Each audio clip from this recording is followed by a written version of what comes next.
Bonjour à tous, ici c'est le docteur Aurélie Réjeanne Ferrara. Je suis médecin spécialisée en hypnose et en thérapie cognitivo-comportementale. Et aujourd'hui, je vais vous parler du stress. Du stress, de la peur, de l'inquiétude, selon les niveaux qu'on lui donne, au minimum le trac. Alors, si tu imagines que, par exemple, tous tes proches vont mourir du coronavirus, et voilà que tu es tout là, tout seul, à te morfondre, à les regarder. Ça te fait peur et ça te rend triste. Si tu imagines, il y a d'autres scénarios qui marchent bien aussi en ce moment, si tu imagines que tu vas mourir tout seul sur ton lit d'hôpital,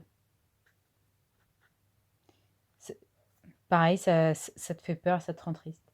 Il y a d'autres scénarios qui marchent aussi, c'est t'imagines que tu n'as plus d'argent et tu te retrouves à la rue. Voilà, tout seul à la rue. Donc tout ça, cette imagination que tu fabriques dans ton espace mental, ça va entraîner dans ton cerveau un certain type d'électricité. Cette électricité, que tu sens que ça te rend triste et que ça te fait peur, cette électricité-là, elle va aller directement au niveau de tes surrénales pour fabriquer de l'adrénaline. Et là, tu as de l'adrénaline qui va circuler partout dans ton sang pour mettre ton système nerveux dans un état de stress. Et les gens pensent parfois que leur pensée, leur imagination n'a pas de rôle sur leur corps. En fait, ça a un rôle direct sur leur physiologie. C'est vraiment très important de faire attention à ce que tu imagines.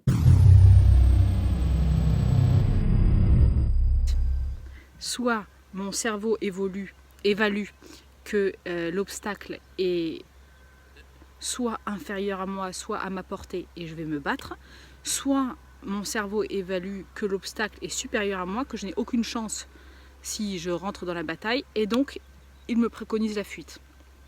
Bien sûr, ça va très très vite.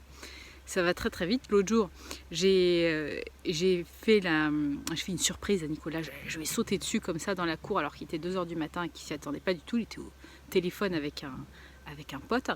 Et j'ai vu son visage. Et après, il a ri, il a dit c'est bête. Mais non, c'est pas bête, c'est magnifique. C'est le système de la peur, il est extrêmement rapide. Pas le temps d'analyser, mais qui ça peut bien être. Ah, mais non, c'est juste ma copine, etc. Non, ça va très vite. Le cerveau a tout de suite senti qu'à 2h du matin, en plein confinement, dehors, c'était tout à fait insolite que quelqu'un nous saute dessus. Et donc, tout de suite, la réaction. Voilà. Donc c'est un système qui est très puissant, très rapide et qui met tout de suite notre corps dans un niveau d'énergie fort. Ce système de peur est médié par le système nerveux végétatif orthosympathique, ou qu'on appelle aussi sympathique, orthosympathique.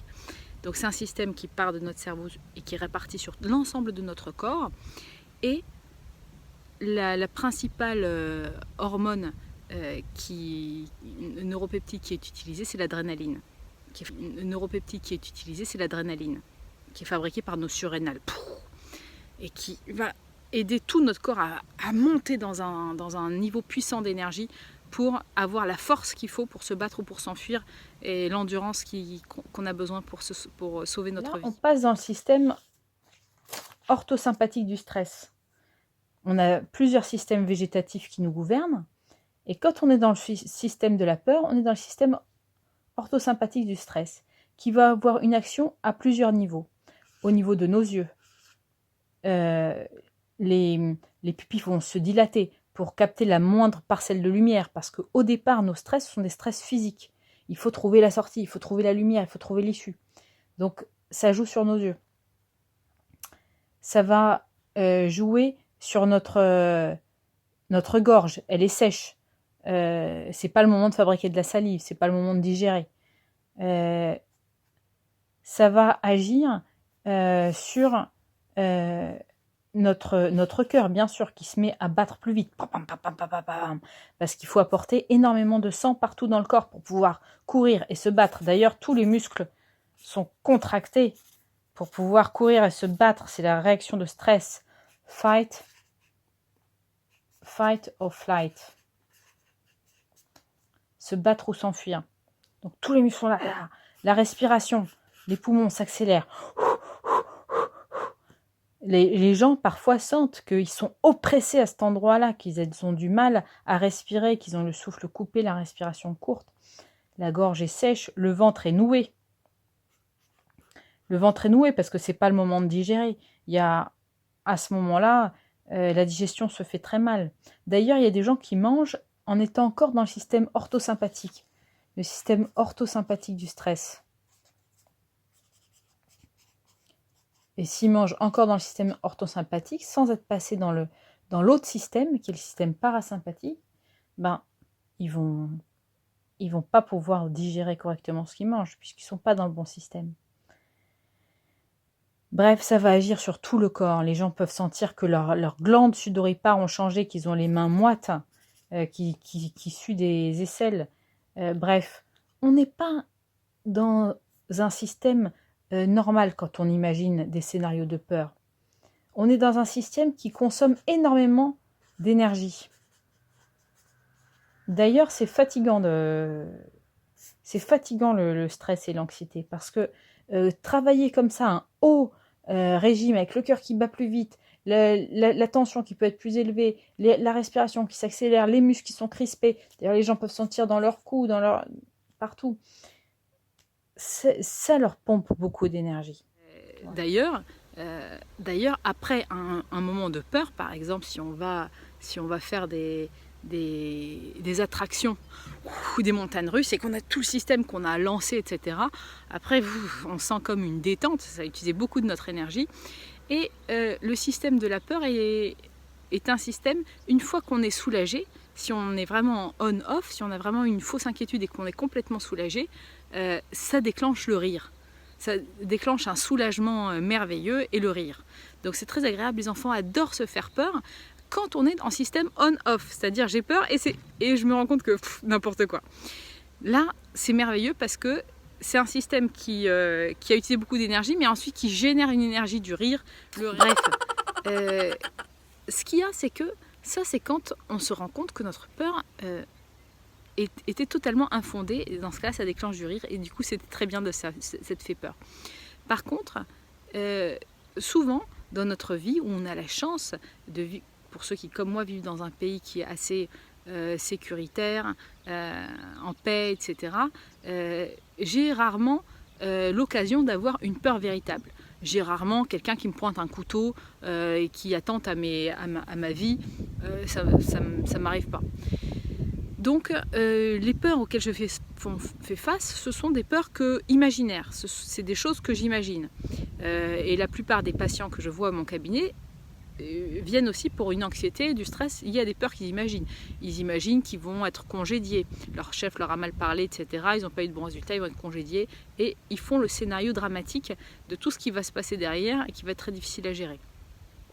Ou bien que leur conjoint ne les aime plus, qu'il va les quitter, etc. Et ils font tout le scénario dramatique. Donc en fait, souvent, ce sont des peurs imaginaires.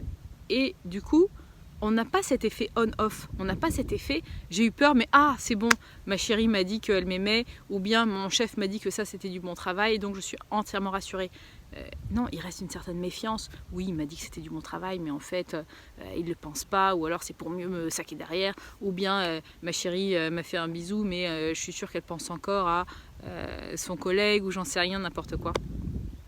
Bref, on n'est pas complètement rassuré, on ne passe pas complètement dans... on n'est pas complètement on-off et du coup il reste un petit fond d'inquiétude, de méfiance et un petit scénario qui reste comme ça en voile et qui continue de produire, qui continue d'utiliser notre système orthosympathique, qui continue d'attiser nos surrénales pour qu'elles produisent de l'adrénaline et du coup on a une utilisation permanente de ce système et ça c'est fatigant. C'est fatigant, ça prend beaucoup d'énergie, ça demande beaucoup d'énergie. Vous voyez bien qu'un système de peur, ça nécessite beaucoup d'énergie. Et d'ailleurs, alors en ce moment, la peur la plus courante, c'est la peur du coronavirus.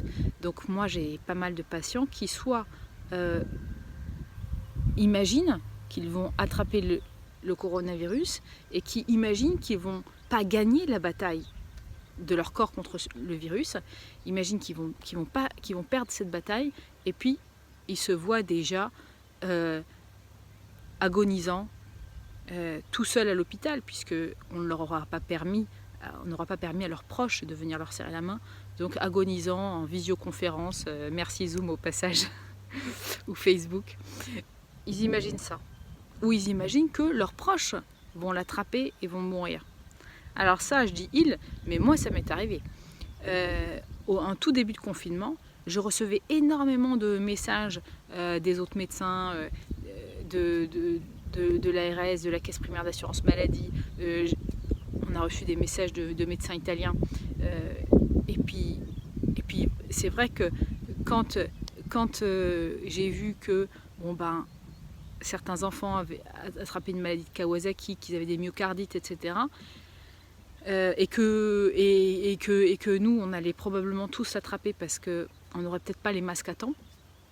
Enfin, on avait les masques pour protéger nos patients, mais on n'avait pas encore les masques pour se protéger nous. Donc il y aurait un délai qui faisait qu'on risquait bien d'être infecté. Donc là, je sais que je me suis réveillée la nuit avec le ventre serré, le ventre noué. Et donc ça, c'est le système orthosympathique qui va nouer le ventre parce que c'est pas le moment de digérer, etc. Ça y est, ça se serre. Et j'ai senti la peur au ventre. Et j'étais en train de rêver, j'étais en train de cauchemarder même plutôt, que mes enfants étaient intubés, ventilés en réanimation. Et là, je me suis levée parce que effectivement, je ne sais pas quelle mère peut dormir avec un scénario comme ça dans la tête. Donc je me suis levée, je suis allée m'installer bien, une petite bougie, j'ai fait de l'hypnose, de la méditation. Et j'ai fait ça toute la nuit et j'en suis sortie en me sentant invincible. Bien sûr, je ne sais pas si je suis invincible. Bien sûr, je ne sais pas ce qui va se passer. Mais en tout cas, je me sens détendue, je me sens confiante, je me sens forte. Je ne sais pas ce qui va se passer. Mais en tout cas, je me sens tranquille. Voilà. Et l'ambiance est bonne à la maison. Mes filles ne me voient pas arriver le soir en me disant « J'espère qu'elle ne nous a pas apporté le coronavirus ». Pas du tout. C'est la bonne ambiance, on se sent fort, on se sent bien. On ne sait pas ce qui va nous arriver, on ne peut pas prévoir l'avenir, mais en tout cas, on vit des beaux moments présents. On n'est pas en train de gâcher notre présent en imaginant un futur qui serait dramatique. Voilà. Donc, faites attention à votre imagination. Ne faites pas un mauvais usage de votre imagination, car l'imagination est puissante. L'imagination a des effets sur le corps. Tous ceux qui se sont fait un scénario érotique et qui ont eu des effets dans leur corps savent que l'imagination a un effet sur le corps. Et pour la peur, c'est pareil. Si je regarde un film d'horreur, je peux sentir dans mon corps comment ça réagit. Faites attention à votre imagination. Plein de techniques d'hypnose utilisent l'imagination et c'est très puissant.